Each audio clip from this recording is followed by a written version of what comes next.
Halo semua, di sini Mr. Benben. Kita ketemu di materi trigonometri. Ini video kedua perbandingan trigonometri. Oke, nah sekarang kita sudah kemarin belajar tentang sudut ya. Oke, sekarang kita akan belajar tentang perbandingan trigonometri. Jadi ini adalah materi paling awal trigonometri sebenarnya. Oke, jadi trigonometri itu apa? Jadi trigonometri itu berasal dari dua kata ya, trigon sama metri gitu ya. Oke, jadi trigonometri itu trigon itu artinya segitiga sebenarnya sih. Oke, segitiga ya. Kalau metri itu pengukuran gitu.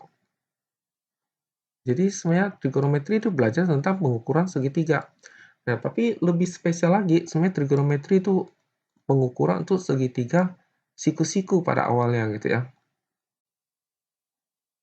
Nah, nanti baru kita akan kembangkan untuk yang segitiga non siku-siku. Nah, begitu.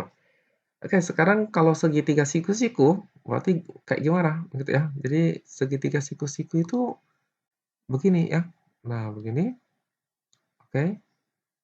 Nah, gambar saya kurang cantik.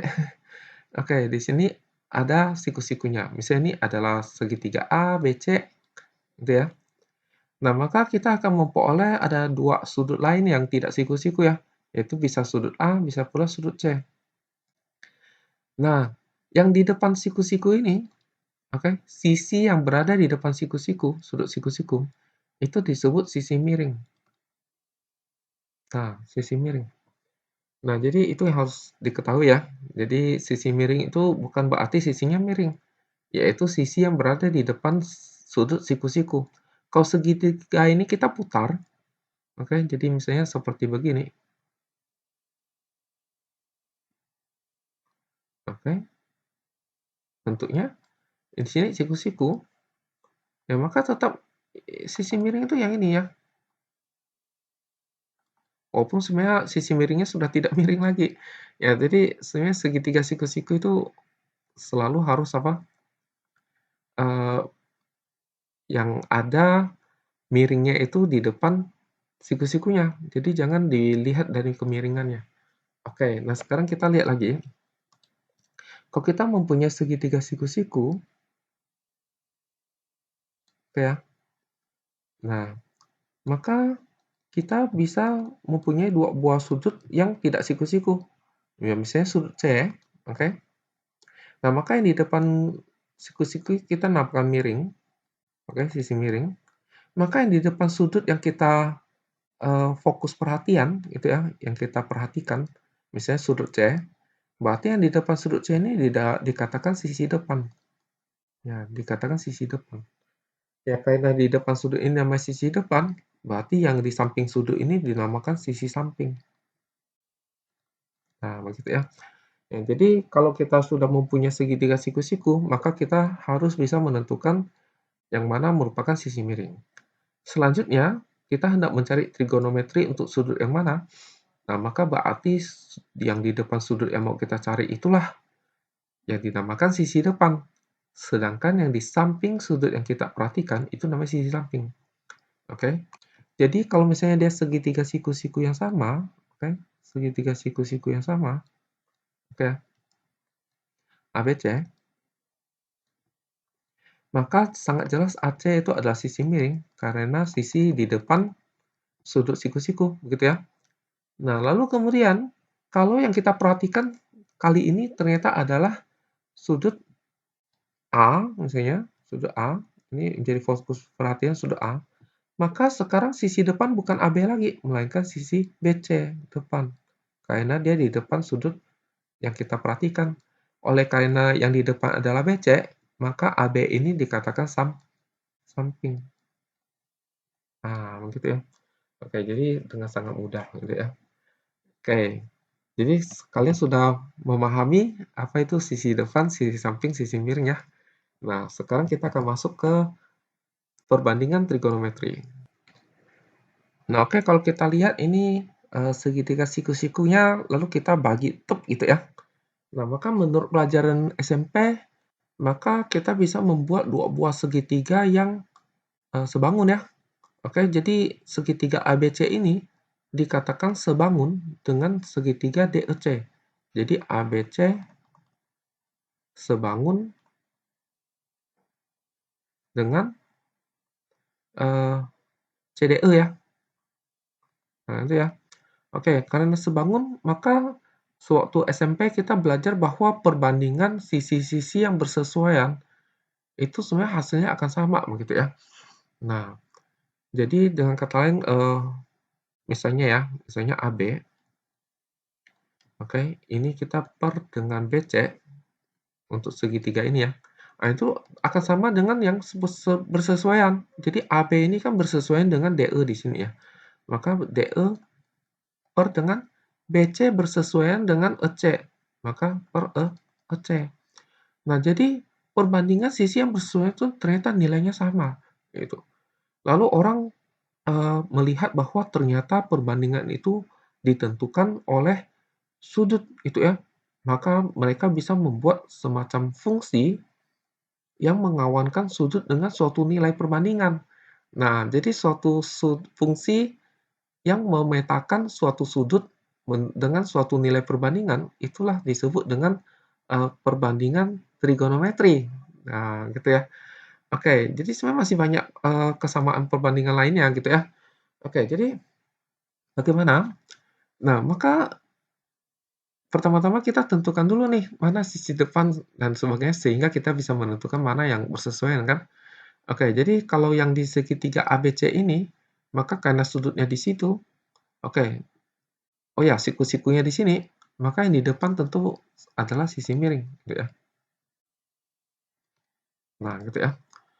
Oke, berarti yang di depan sudut ini, di depan sudut theta ini, sisi AB ini adalah sisi depan.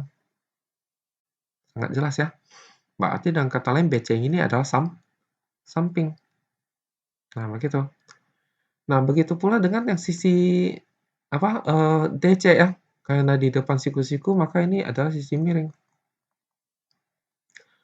Oke. Lalu kemudian di depan sudut ini itu adalah depan ya. Oke, sehingga di sini adalah apa? Samping. Nah, maka sebenarnya yang untuk contoh ini AB per BC, DE per EC ini sebenarnya bisa kita katakan bahwa dia sebenarnya adalah apa nih? Depan per samping gitu kan. Nah, nanti ceritanya depan per samping ini ternyata kalau sudutnya sama itu nilainya sama gitu ya. Bergantung pada sudut, kalau sudutnya berubah maka depan per sampingnya jadi berubah dia. Oke, maka ini nanti kita akan mengatakan ini adalah tangen gitu ya. Oke, tangen begitu. Jadi dengan tangen maka theta ini bisa dibawa menjadi suatu perbandingan yang tetap. Nah, begitu. Oke, sekarang kita akan lihat jenis-jenis perbandingan trigonometri ada apa saja. Oke, perbandingan trigonometri itu ada apa saja. Oke, jadi ada yang dinamakan sinus gitu ya. Sinus. Oke. Sinus itu lambangnya sin. Ya. Oke, jadi sin theta, oke, itu didefinisikan sebagai depan dibagi dengan miring. Nah, begitu. Maka orang biasanya sebut sinus itu adalah sin demi. Karena sinusnya itu adalah depan per miring. Ingat, kalau perbandingan trigonometri itu harus disebut ke sudutnya ya, karena dia memetakan sudutnya. Kalau tidak ada sudutnya, apa yang mau dipetakan gitu ya? Apa yang mau dihitung? Oke, jadi sudut ini dihitung menggunakan sinus, maka akan diperoleh nilai depan per miring. Nah, jadi ceritanya begitu sih. Nah, oke, lalu selain sinus ada apa lagi? Ada yang nama kosinus. Bahasa Indonesia tuh C-nya tuh ganti jadi K ya. Jadi kosinus. Oke, karena dia aslinya C, maka lambangnya itu jadi COS. Nah, gitu ya. Oke, tapi bacanya cos gitu ya, cos.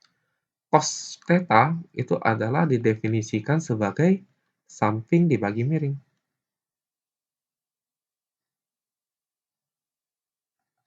Nah, maka biasanya orang bilang bahwa kosinus itu adalah kosami gitu ya, kosami. Nah, maksudnya adalah kosinus itu samping per miring, nah gitu. Itu cara hafalan aja sih. Lalu ada lagi yang dinamakan tangen, gitu ya, tangen.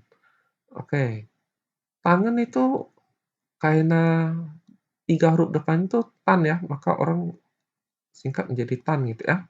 Oke, tan teta gitu. Didefinisikan itu adalah tadi sudah ya, itu adalah depan dibagi dengan samping. Nah, itulah sebabnya mengapa tangen ini, orang itu hafalannya adalah tandesa. Kenapa? Karena tangen itu adalah depan per samping, tandesa, depan per samping, gitu ya. Nah, oke. Selain 3 ini, sinus, kosinus, tangen. Nah, jadi ketiga ini memang akan sangat sering dibicarakan ya, untuk anak IPA berarti ini akan sangat sering dibicarakan di sampai bab-bab lain ya, ya begitu. Selain 3 ini ada pula, 3 berikutnya, itu yaitu, kosekan.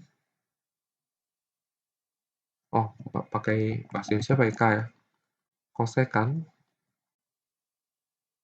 oke, lalu sekan,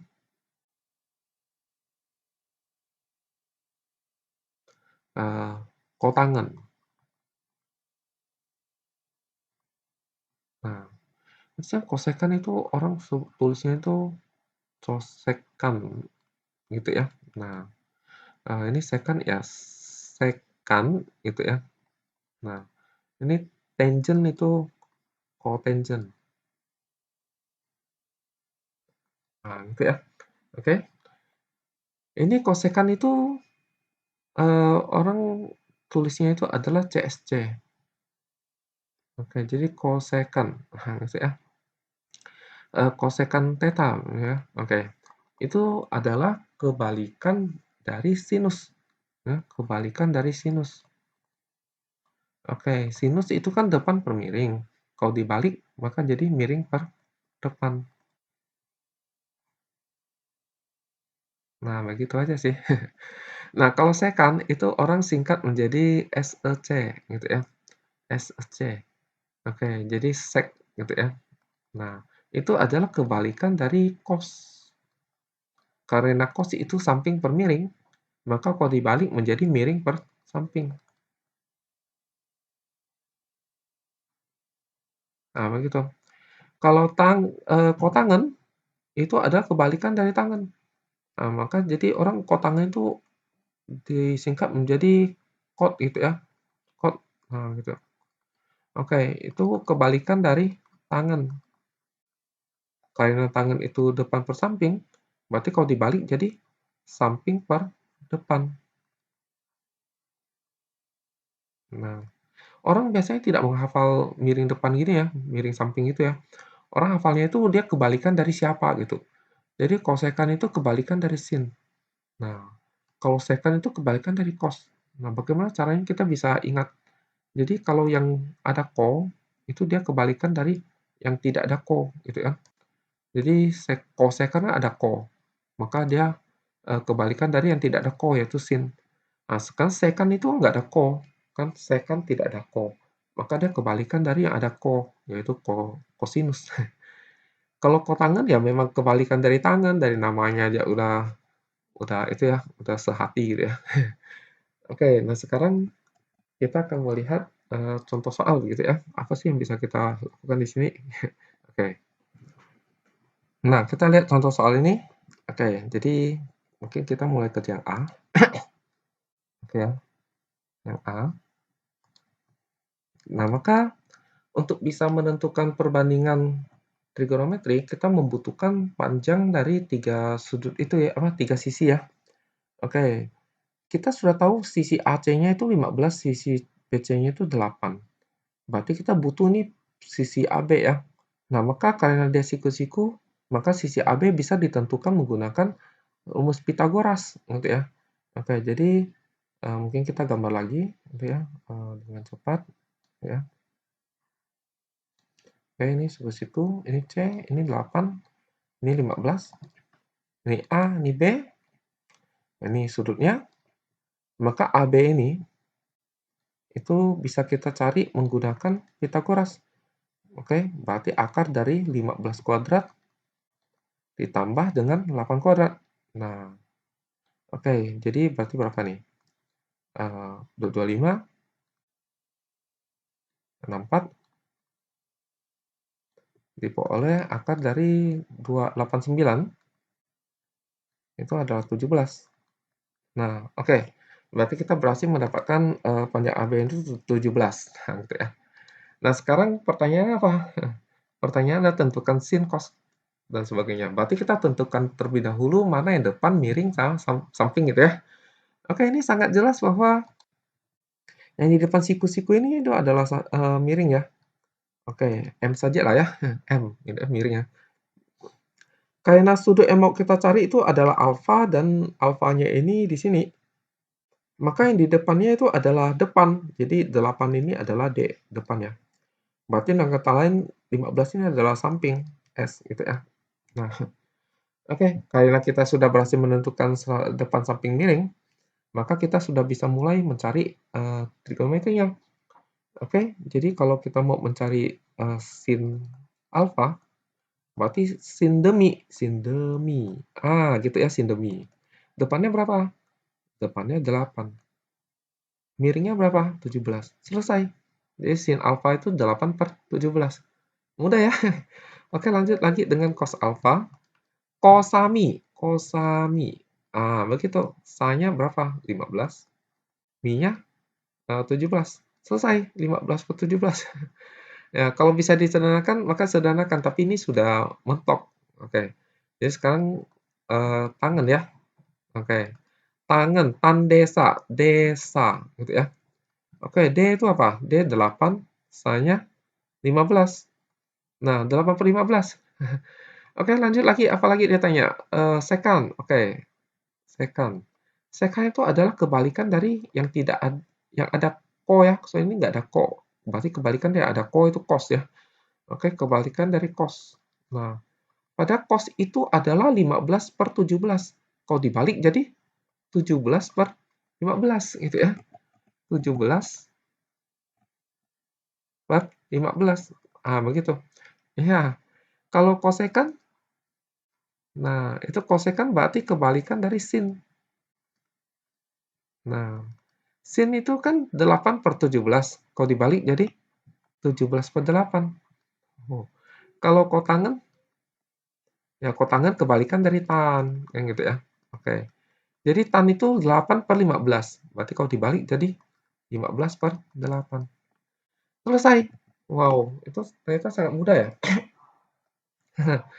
Oke, jadi yang B mungkin kita langsung kerja aja di sebelah sini ya, biar tempatnya eh, tidak mubazir ya. Oke, yang B ini sekarang kita mau mencari panjang AB tentunya ya. Oke, jadi kita bisa menentukannya. Saya kalau sudah hafal sih cepat loh ya. Ini 12, ini 20. Oke. Kalau kita bagi 4, maka ini akan menjadi 3 sama 5 ya. Kita tahu 3, 5 berapa? 3, 4, 5 ya. Berarti ini harusnya 4. Tapi kan tadi kita bagi 4 ya. Maka berarti ini harus dikali 4. Maka sangat jelas bahwa di sini adalah 16. Gitu. Nah, jadi cara mencari menggunakan triple Pythagoras ya. Kalau tidak bisa maka pakai Pythagoras yang seperti ini. Oke, lalu kita tentukan mana yang depan samping miring ya. Oke, sudutnya mana yang mau kita cari sih? Oh, di soalnya belum ada. Oke, saya lupa memberikan ya. Oke, sudutnya itu sebenarnya ada di sini. Ini alfa gitu ya. Oke. Oke, berarti sudutnya itu ada di sini. Ini alfa. Gitu. Maka berarti dengan kata lain miringnya itu 20 M. Nah, maka 16 ini sebenarnya adalah depan ya. Berarti ini 12 ini samping. Oke, sekarang kita mau mencari sinus. Oke, sin demi. Oke. Demi, D-nya 16, Mi-nya 20. Oke, 16 bagi 20 disederhanakan, bagi 4, jadi 4/5. Lihat, kalau kita menggunakan yang merah, tentu akan lebih cepat ya kan? Daripada menggunakan yang warna biru ini ya. Karena kenapa? Ya, karena kalau dikecilkan mau dibesarkan dengan skala, maka perbandingan trigonometrinya tetap, karena sudutnya tetap. Berarti sebenarnya kita tinggal menggunakan yang merah gitu ya, daripada menggunakan biru. Oke, berarti ini apa nih, pelajaran untuk kita nih, bahwa kalau kita mau mencari perbandingan trigonometri dari suatu segitiga siku-siku, bisa segitiganya itu kita sederhanakan atau kita kecilkan terlebih dahulu skalanya ya. Oke, masing-masing sisinya itu kita bagi dengan bilangan yang sama. Jadi contoh yang ini kita bagi sama 4. Nah, kalau yang nomor A ini sudah tidak dapat dibagi ya, 15, 8, 17 ini tidak ada pembagi yang sama, jadi sudah bagus. Makanya dapat hasilnya langsung ya. Oke, ini berarti kosinus itu kita langsung aja ya pakai yang versi merahnya ya. Oh, kosami ya. Kosami. Oke, sanya itu adalah 3, mi-nya adalah 5, 3/5. Oke, tan-nya adalah apa? Tan desa ya. Tan desa. Oke, D-nya adalah 4, sanya adalah 3. Oke, 4/3. Nah, lalu sisanya lagi ya, apa, sekant itu adalah kebalikan dari cos ya. Oke, kebalikan dari cos berarti 5/3 lah. Nah, lalu apa lagi? Kosekan, CSC, itu adalah kebalikan dari sin ya. Oke, sinnya itu adalah 4/5, berarti dia 5/4. Nah, terakhir adalah apa? Kotangen ya, kot ya. Oke, kotangen kebalikan dari tan. Nah, oke, jadi tan itu adalah 4/3, maka 3/4. Nah, selesai. A dan B ya. Oke, mungkin kita lihat contoh berikutnya. Oke, ini soal diketahui tan theta sama dengan setengah akar 5, theta-nya dikuadran 1. Mungkin kalian belum mengerti kuadran 1 itu apa? Nah, itu nanti akan kita bicarakan, tapi pada intinya kalau theta-nya dikuadran 1, maka trigonometri ini semua nilainya positif. Gitu. Oke, ini mungkin nanti baru kita akan bicarakan. Oke, yang penting itu adalah bagaimana cara menentukan sin theta-nya nih kalau diketahui tan theta gitu ya. Nah, ini sangat penting nih. Skill yang sangat penting. Oke, kita langsung jawab saja. Kita tahu bahwa tan theta di soal itu sama dengan setengah akar 5 ini bisa kita tulis ulang menjadi akar 5/2 ya. Ya, karena 1 dikali akar 5 itu akar 5, jadi akar 5/2. Nah, begitu.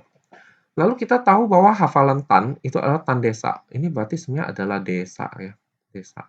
Berarti dari sini kita tahu D-nya itu sebenarnya adalah bisa dianggap sebagai akar 5, sedangkan sa-nya bisa kita anggap sebagai 2.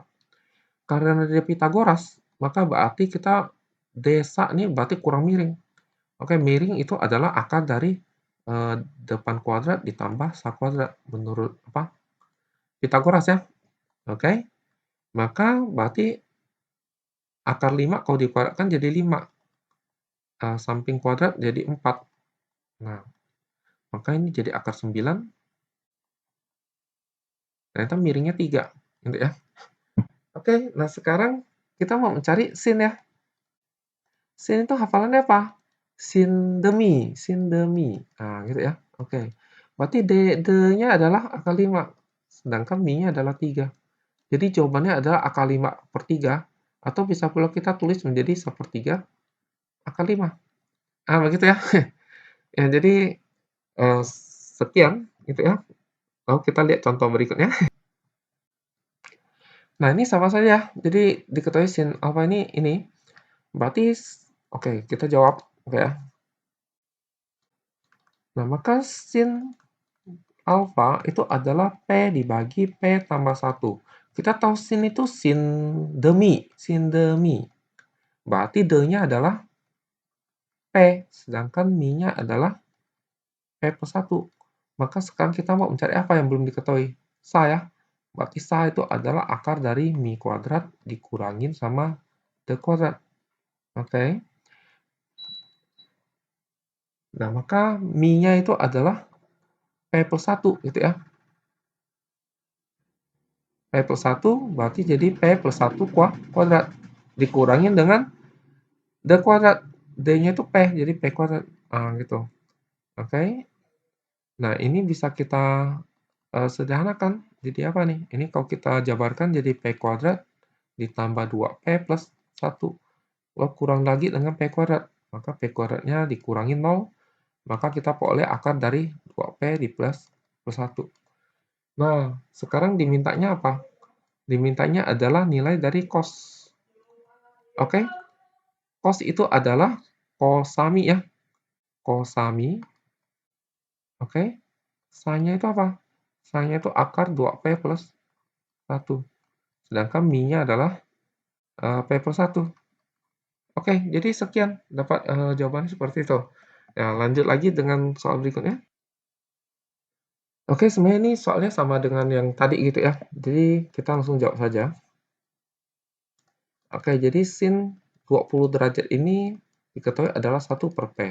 Padahal sin itu adalah sin demi ya. Berarti dari sini kita ketahui bahwa D-nya itu 1, Mi-nya itu adalah P. Berarti kurang sa ya. Berarti mau mencari sa itu akar dari Mi kuadrat kurang D kuadrat. Oke, kalau kita cari, maka kita peroleh P kuadrat dikurangin 1. Karena 1 kuadrat itu 1 ya. Oke, maka kalau ditanya tan itu adalah tan desa ya. Tan desa. Oke, D-nya berapa? D-nya 1. Sa-nya adalah akar dari P kuadrat kurang 1. Selesai. Sangat mudah ya. Oke, mungkin kita lihat contoh berikutnya lagi. Oke, jadi di sini segitiga KLM, siku-siku di L. Oke, mungkin kita gambar terlebih dahulu deh ya. Oke, kita gambar. Oke, gambarlah segitiga siku-siku aja. Ya, oke. Ini KLM, siku-siku di L, berarti ini L. Maka K-nya mana terserah ya. Misalnya K-nya di sini, sama M-nya di sini. KLM ya, oke.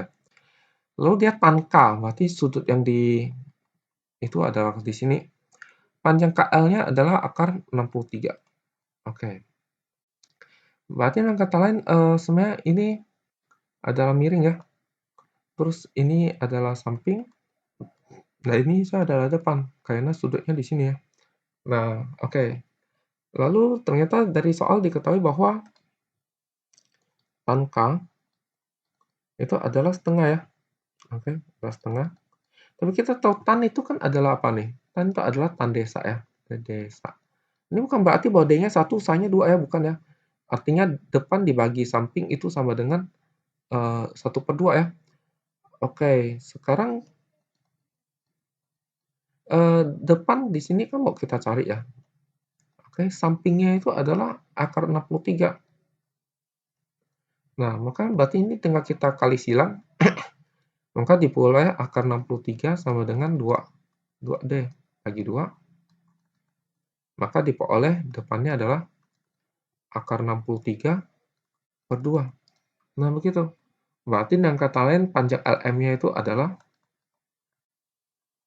setengah akar 63. Nah, lalu sekarang, oh ya, akar 63 ini bisa kita sederhanakan ya. Oke, ini 63 kan sebenarnya 9 kali berapa nih? 9 kali 7 ya. Berarti sebenarnya sama aja dengan 3 akar 7. Oh, berarti ini 63, akar 63 harus dijadikan apa? 3 akar 7. Maka diperoleh jawabannya adalah 3/2 akar 7. Oke ya. Lalu ditanya adalah panjang sisi lainnya. Panjang sisi lainnya itu bisa kita cari menggunakan Pitagoras gitu ya. Oke, jadi kan kita sudah tahu depannya itu dan sampingnya itu ya. Jadi miringnya bisa dicari menggunakan Pitagoras, akar dari depan kuadrat ditambah samping kuadrat. Oke, jadi apa nih? Depan kuadrat itu berarti ini dikuadratkan ya. Jadi 3/2 akar 7 kuadrat ditambah dengan samping kuadrat. Samping kuadrat itu akar 63 kuadrat ya. Nah, oke. Maka diperoleh apa nih? Oke, maka kalau kita hitung hasilnya akan menjadi ini kuadrat jadi 9, kuadrat jadi 4, kuadrat jadi 7. Oke, ini kuadrat akar hilang. Nah, maka kita akan peroleh 63 bagi 4 ditambah 63. Oke, samakan penyebut, ini kali 4, ini kali 4. Maka ini 4 biji 63 ditambah 1 biji, jadi 5 biji. Jadi 5 biji 63. Nah, begitu ya.